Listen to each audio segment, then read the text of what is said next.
Magandang umaga mula sa DOST Pag-asa. Narito ang latest weather update dito sa binabantayan nating bagyo na si Super Typhoon Juan ngayong linggo, November 9, 2025.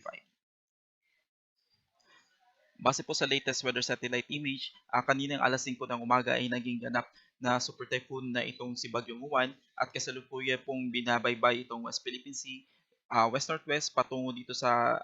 eastern section ng Luzon landmass, and as of 7 a.m. kanina, ang kanyang sentro ay namataan sa layong 125 kilometers east-northeast of Virac, Catanduanes na may maximum sustained winds na 185 kilometers per hour malapit sa sentro at gustiness na umaabot ng 230 kilometers per hour. Kasalukuyan po itong kumikilos west-northwest sa bilis na 25 kilometers per hour at kung mapapansin po natin, malaking bahagi na po ng ating bansa ay nakakaranas na po ng mga pagulan at malalakas na hangin na dala po nitong si Bagyong Juan. Base po sa latest track intensive forecast nitong si Super Typhoon Juan, so ngayong araw ay inaasahan po na magkakaroon po ito ng close approach dito sa may Bicol region ngayong umaga, and dahil po sa lapit nung track nitong Bagyong Juan dito sa area ng Catanduanes, dalawa pong pwedeng mangyari. Una is magkaroon po ito ng direct hit, or yung eye wall nitong si Bagyong Juan ay maaari pong tumama dito sa kalupaan ng Catanduanes, or pangalawa ay maaari pong maglandfall itong si Bagyong Juan dito sa Catanduanes ngayong umaga. Then, after dumaan dito sa area ng Catanduanes ay maaari po itong maglandfall dito sa probinsya po ng Aurora ngayong gabi or bukas ng umaga.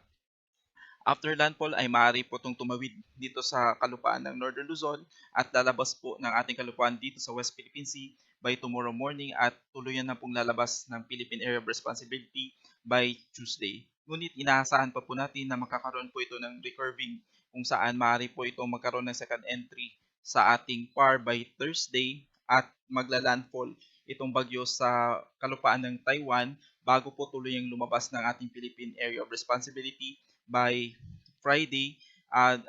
this coming Friday. So kasalukuyan nakataas na po ang signal number 5 sa Polillo Island, northeastern portion ng Camarines Norte, dito sa may eastern portion ng Camarines Sur at Catanduanes, habang signal number 4 naman po ang nakataas sa may eastern portion ng Quezon, rest of Camarines Norte, rest of Camarines Sur at eastern portion ng Albay. Signal number 3 naman po ang nakataas sa may southern portion ng mainland Cagayan, Isabela, Aurora, Nueva Vizcaya, southern portion ng Apayao, Kalinga, Abra, Mountain Province, Ifugao, Benguet, Ilocos Sur, La Union, Pangasinan, Zambales, Bataan, Tarlac, Pampanga, kasama po dito ang Nueva Ecija, Bulacan, Aurora, Metro Manila, Cavite, Batangas, Rizal, Laguna, rest of Quezon, rest of Albay, Sorsogon, Ticao Islands, Burias Islands, Northern Samar, northern portion ng Eastern Samar at northern portion ng Samar Province.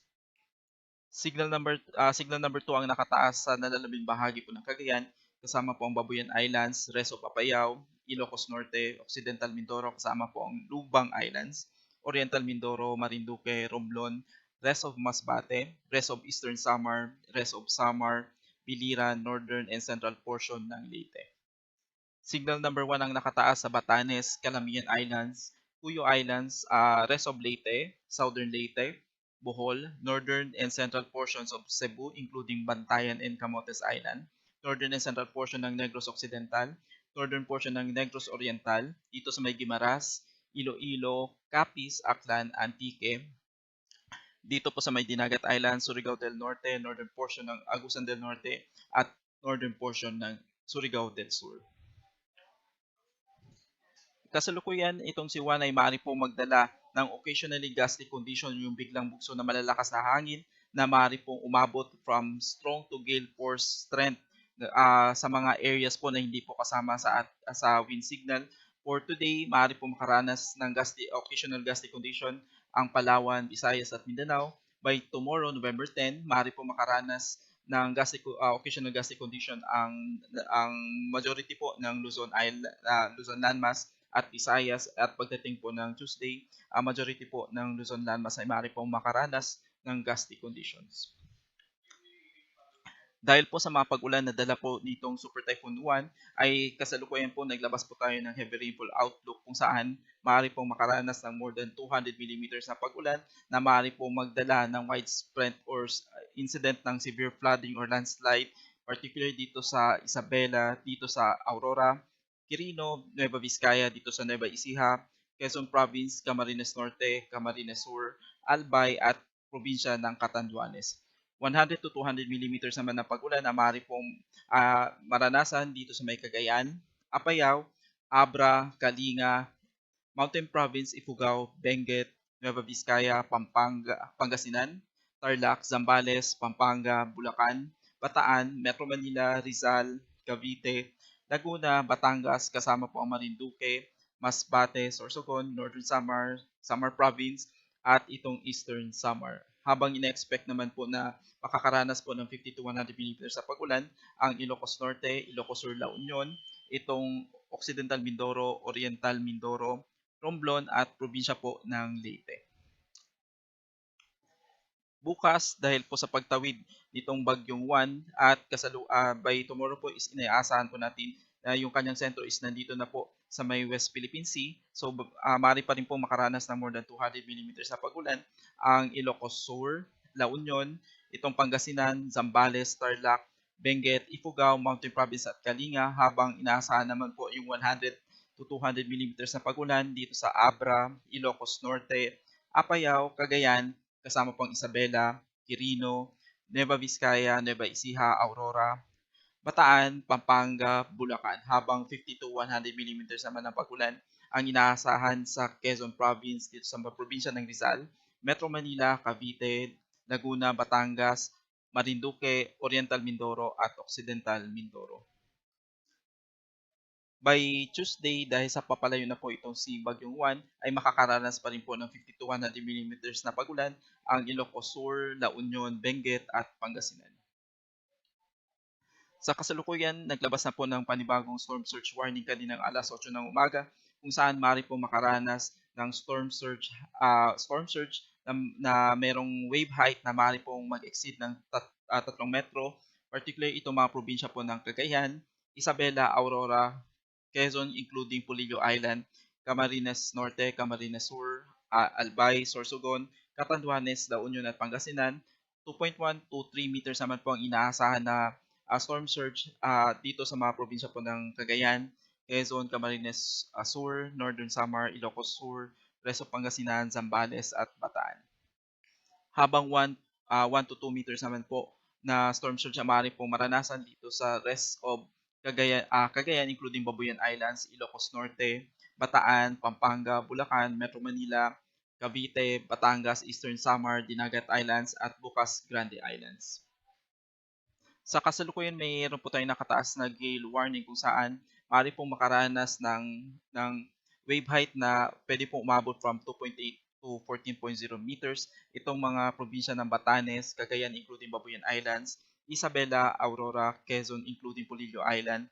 Camarines Norte, Camarines Sur, Catanduanes, Albay, Sorsogon, Ilocos Norte, Ilocos Sur, La Union, Pangasinan, Zambales, Bataan, Metro Manila, Batangas, Cavite, itong Lubang Islands, Marinduque, Masbate, Romblon, Northern Coast of Cebu including Batanes and Camotes Islands, Biliran, Leyte, Southern Leyte, Samar, Surigao del Sur, Northern Samar, Eastern Samar, Dinagat Islands, Surigao del Norte, kasama po ang Siargao at Bukas Grande Island. Kasalukuyan may nakataas na po tayong mga heavy rainfall warning sa iba't ibang bahagi po ng Pilipinas, particularly sa Region 1, Region 2, Region 3. Nakataas na po ang nakakapekto na po yung mga pag-ulan itong si Bagyong Juan dito sa may southern part ng Cagayan Valley, southern part ng Cordillera at Mindanao Region at dito sa probinsya po ng Pangasinan, at ine-expect po natin na magkakaroon po ng light to moderate with occasional heavy sa nalalabing bahagi po ng Region 1, Region 2 at Region 3. Dito naman po sa may Central Luzon, Metro Manila at Calabarzon, nakataas na po ang yellow warning dito sa southern part ng Quezon Province kasama po ang Polillo Island. Rainfall advisory or light to moderate with occasional heavy rain sa maaari pong maranasan dito sa nalalabing bahagi ng Quezon, dito sa Batangas, Cavite, Metro Manila, Rizal, Bulacan, Nueva Ecija, Tarlac, Pampanga, Bataan, southern part ng Zambales, at inaasahan po ang light to moderate to occasional heavy rains naman dito sa may northern part ng Zambales. Sa kasalukuyan, nakataas na rin po ang red heavy rainfall warning sa malaking bahagi ng Bicol Region dito sa may Northern Samar, Masbate, habang nakataas ang yellow rainfall yellow rainfall warning dito sa may Oriental Mindoro, dito sa Marinduque, at dito sa Romblon. Sa Visayas, nakataas na rin po ang red rainfall warning dito sa malaking bahagi po ng Samar Island, dito sa may northern part ng Leyte, habang ang natitirang bahagi po ng Leyte ay nakataas na rin po yung orange at yellow warning, habang ang Southern Leyte ay kasalukuyang nasa rainfall advisory. Habang ang northern part po ng Cebu Island at itong northern part ng Panay Island ay kung saan nakataas na rin po ang yellow warning, habang ang natitirang bahagi po ng Visayas ay makakaranas po ng light to moderate to occasional heavy rains kung saan nakataas po ang rainfall advisory. Habang sa Mindanao, malaking bahagi po ng Mindanao, particularly itong western section ng Mindanao, kasama po ang northern Mindanao at Caraga region ay makakaranas na rin po ng mga moderate to at times heavy rains na dala po nitong bagyo ngayong araw. Para po sa karagdagang impormasyon, maaari niyo pong bisitahin ang panahon.gov.ph para malaman kung ang inyong lugar ay kasama po sa mga areas na kung saan may nakataas pong na thunderstorm advisory at heavy rainfall warning.